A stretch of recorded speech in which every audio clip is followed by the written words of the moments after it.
Assalamualaikum warahmatullahi wabarakatuh. Salam kebangkitan untuk kita semua. Saya sedang flu, suara saya bindeng.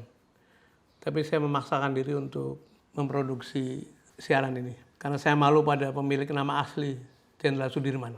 Yang punya nama asli, paru-paru tinggal separuh, masih terus berjuang memimpin gerilya. Kalau pilek rasanya bukan apa-apa.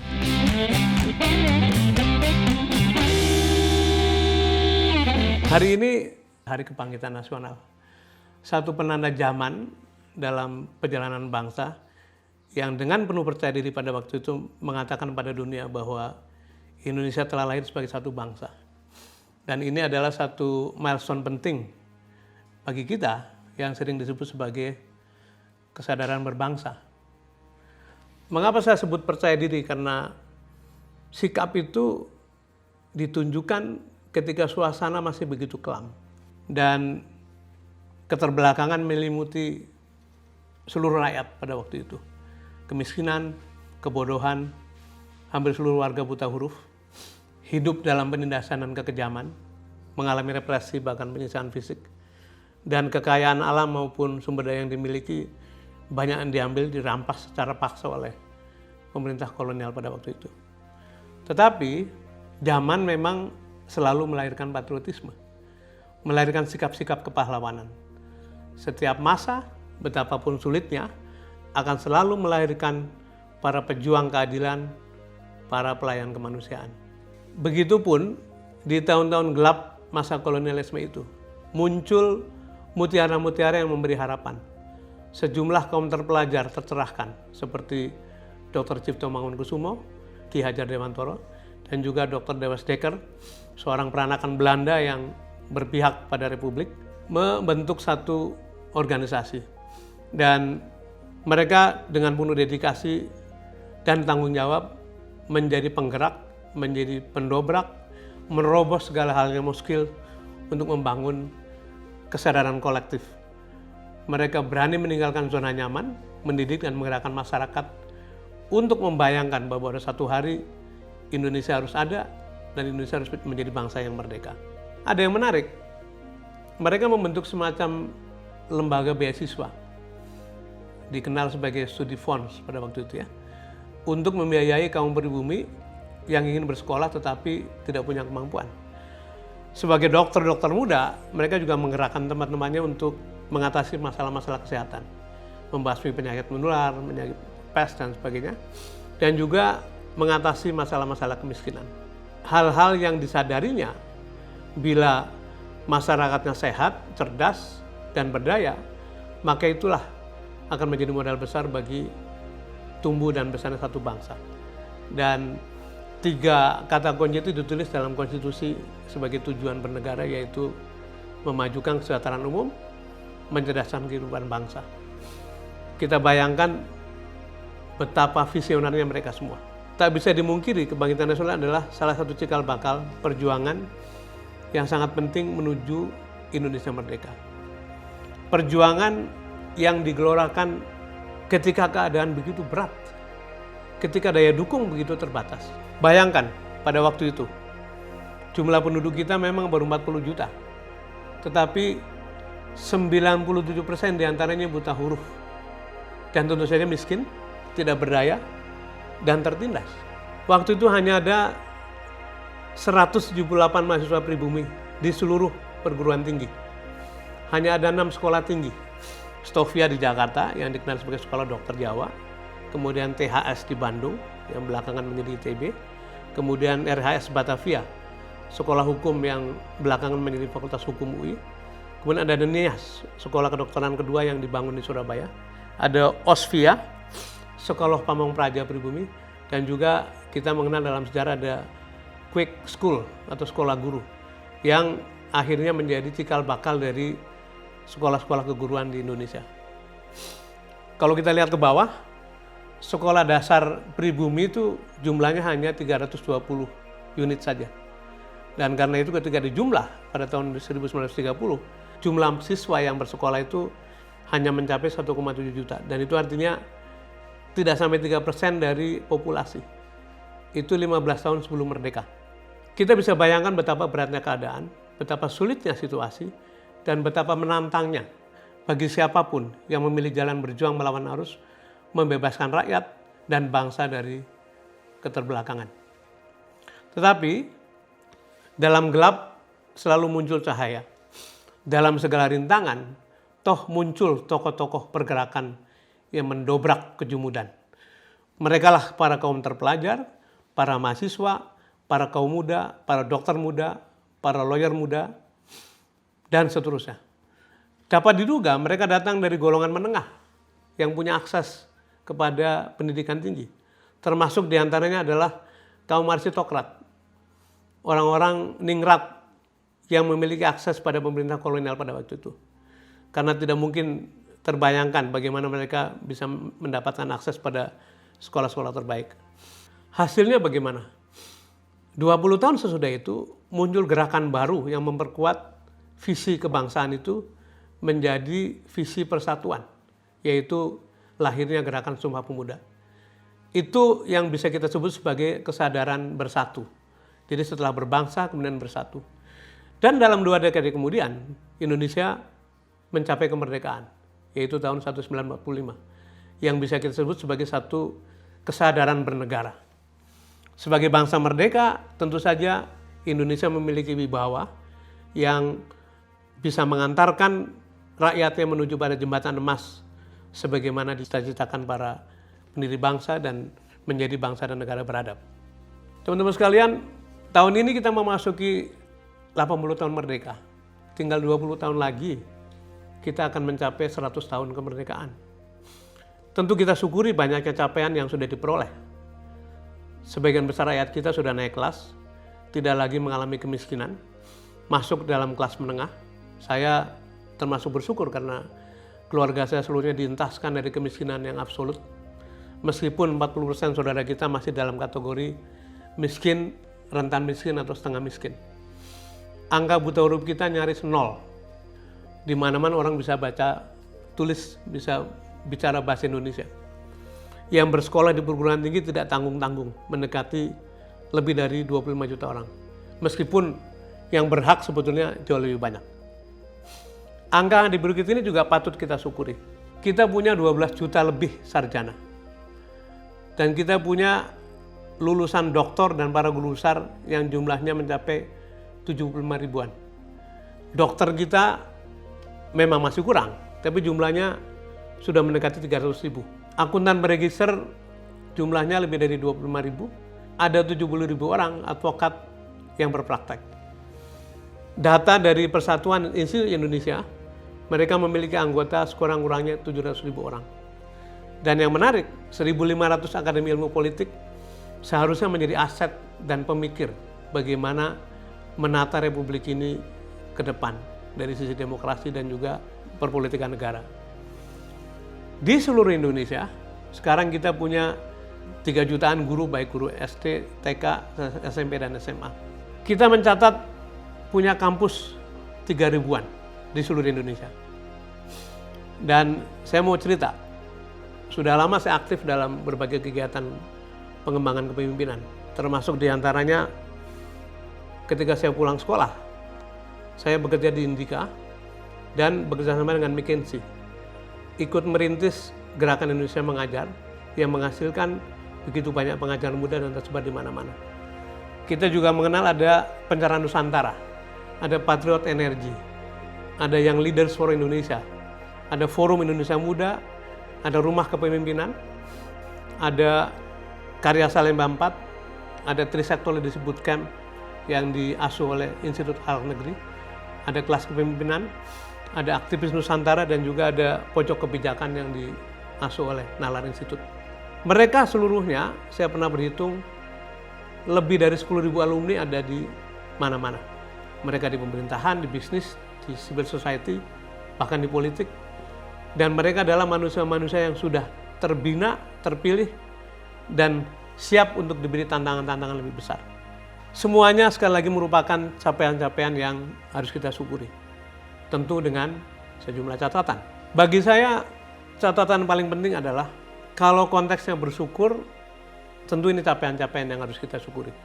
Tetapi bila kita bercermin lebih dalam, melihat sekeliling, maka sebenarnya masih banyak ruang perbaikan yang bisa membuat kita jauh lebih baik. Apa tantangan kita sekarang yang membuat kita sebetulnya bisa jauh lebih baik daripada keadaan sekarang? Yang kita concern adalah kehidupan makro bernegara. Betapapun talenta-talenta terbaik berhimpun, tetapi kalau makro politiknya itu tidak memadai, maka talenta itu tidak akan termanfaatkan secara optimal. Hari ini kita masih mengalami represi yang makin menjadi-jadi. Kita melihat gejala-gejala feodalisme mewarnai mentalitas dan cara tindak-tindak tanduk para pengurus negara. Korupsi seperti tidak terkendali. Nepotisme, perkoncoan menghancurkan meritokrasi dan kompetisi. Demokrasi dan politik semakin merusak diri sendiri. Penegakan hukum jangan ditanya. Terlalu banyak ketidakadilan, terlalu banyak pertanyaan, terlalu banyak keprihatinan dari sisi penegakan hukum. Ada satu pengamatan dalam hidup bernegara ini, ada tanda-tanda negara kita telah berubah fungsi dari instrumen untuk memakmurkan warga menjadi mesin politik elektoral semata yang digunakan habis-habisan secara eksesif untuk memupuk dan memperpanjang kekuasaan atas nama keserakahan. Ini sesuatu yang harus menjadi pikiran kita bersama. Banyak pihak memperlakukan kekuasaan publik sebagai aset pribadi. Banyak orang-orang yang terdorong masuk ke dalam kekuasaan publik bukan untuk melayani, tetapi untuk mengejar kepentingan privat beserta keluarga dan kerabatnya. Sesuatu yang semakin menggelisahkan rakyat. Teman-teman sekalian, kalau kita cerna dengan mendalam, cerita mengenai kekejaman kolonial, represi, feodalisme, penghisapan darah kepada rakyat, bukankah suasana yang baru saya gambarkan itu sebetulnya adalah bentuk baru dari kolonialisme? Hanya saja penjajahan itu dilaksanakan oleh bangsa sendiri. Bahkan orang-orang yang dipilih rakyat dan dibiayai oleh uang rakyat. Ini sesuatu yang tidak boleh kita biarkan. Apa bahaya dari keadaan ini? Bila ini terus dibiarkan, maka cita-cita luhur para pejuang kebangkitan nasional, para perintis kemerdekaan tidak akan pernah terwujud. Kita tidak akan pernah bisa take off karena seluruh sumber daya kita dipakai untuk mengurus masalah-masalah domestik yang tidak kunjung selesai. Hanya 20 tahun tersisa menuju seabad kemerdekaan dan agaknya sulit kalau keadaan begini terus dibiarkan untuk membayangkan lahirnya Indonesia yang disebut sebagai generasi Indonesia Emas. Yang akan terjadi adalah bisa-bisa jebakan middle income makin nyata, kesenjangan makin menganga, dan kohesi sosial, kekompakan sebagai bangsa, keguyuban sebagai bangsa akan terus mengancam kita. Dan pada akhirnya tujuan bersama seperti ditorehkan dalam konstitusi, dalam Pancasila, dalam dokumen-dokumen kemerdekaan akan sulit kita capai. Kita boleh bercermin dengan melihat sekeliling. Mari kita lihat 3 negara tetangga yang sebaya. Bagaimana mereka mencapai kemajuannya. Korea Selatan itu merdeka 2 hari sebelum kita, 15 Agustus 1945. Tapi hari ini pendapatan per kapita penduduknya 7 kali lipat dari yang kita peroleh di Indonesia. Dan dia menjadi negara dengan kekuatan ekonomi dan teknologi yang diperhitungkan dunia. Menjejeri dengan ketat negara yang ratusan tahun lebih maju, yaitu Jepang. Vietnam itu merdeka 2 hari setelah Indonesia, 19 Agustus 1945. Tetapi pembangunan ekonominya menjadi fenomena yang dibicarakan dunia. Investor berbondong-bondong masuk ke Vietnam, padahal baru tahun 1975 dia lepas dari cengkeraman Amerika. Negara kecil, negara pulau kecil, negara kota, tetangga kita, Singapura, meskipun sering disebut jangan dibandingkan dengan Singapura. Tetapi sebagai cermin, baik saja kita gunakan referensi. Tahun 65 lepas dari Malaysia, membangun dirinya menjadi salah satu raksasa ekonomi dunia yang sampai hari ini pun masih diperhitungkan. Kita bertanya, apa kuncinya sehingga mereka bisa lari begitu cepat dan meninggalkan kita yang rasanya semakin terseok-seok? Sederhana saja, di antara berbagai faktor tentu saja, yaitu 2 hal. Leadership, kepemimpinan, dan mutu sumber daya manusia. Keduanya seperti satu koin dengan dua sisi. Leadership yang kredibel pasti akan melahirkan manusia-manusia, menggunakan manusia, memilih manusia terbaik. Manusia-manusia terbaik akan melahirkan leadership yang kredibel. Mereka adalah negara yang menemukan para pemimpin bervisi dan kompeten, yang menjunjung tinggi integritas, yang mampu membawa bangsanya keluar dari lubang keterbelakangan. Dan akhirnya Singapura, Vietnam, Korea Selatan, Taiwan, bahkan Cina yang penuh dengan sejarah luar biasa menjadi warga dunia yang berwibawa. Lantas pertanyaannya, kita harus bagaimana? Tentu saja banyak PR kita. Tetapi di antara yang harus kita pikirkan dengan serius adalah harus ada upaya sungguh-sungguh menghadirkan, melahirkan, mewujudkan apa yang disebut sebagai kepemimpinan dengan moral kompas, moral leadership, yang mampu menghimpun, mengkonsolidasikan, memaksimalkan, mendayagunakan ide-ide terbaik, resources terbaik, pikiran terbaik, kapasitas terbaik yang sekarang ini terserak di mana-mana. Dan hanya bila ada pemimpinan terpercaya yang dipandu oleh moral kompas tadi, maka dia akan menjadi magnet dari segala kekuatan baik untuk menjadi energi utama dalam menghadapi berbagai tantangan di atas menuju pada cita-cita kemerdekaan. Hari ini kita tengah merasakan bahwa penyelenggaraan negara semakin menjauh dari yang kita sebut sebagai moral kompas. Konsekuensinya apa? Terjadi banyak kekeliruan fundamental yang disebabkan karena rusaknya meritokrasi dan adanya gap antara kebutuhan kapasitas dengan penyelenggaraan negara. Gap integritas dengan perilaku penyelenggaraan negara. Gap visi dengan kemampuan. Nepotisme menjadi gejala yang menghancurkan semangat juang dan daya kompetisi anak-anak muda. Mereka bertanya, untuk apa sekolah tinggi-tinggi, untuk apa berkompetisi, kalau pada akhirnya kita dikalahkan oleh nepotis-nepotis itu. Semua ini harus diakhiri. Semua ini tidak mungkin terus berlangsung. Pertanyaannya dengan cara apa? Caranya bukan dengan merongrong pemerintahan, apalagi menjatuhkan. Tetapi dengan melakukan persiapan-persiapan. Dengan cara apa? Dengan cara menjalin, mengonsolidasikan, mengorganisasikan kekuatan baru, yaitu gabungan antara kekuatan moral, kekuatan intelektual, yang dipandu, yang diwarnai oleh semangat kekuatan spiritual. Tiga ini hanya akan bisa memberi berkah, memberi jalan keluar bagi lahirnya bangsa baru. Teman-teman sekalian, terutama kaum muda, saya ingin mengakhiri uraian ini dengan satu ajakan. Bisakah usaha kolektif untuk menyatu padukan, mengorganisir, mengonsolidasikan kekuatan baru itu kita jadikan tema untuk memaknai peringatan Hari Kebangkitan Nasional tahun ini.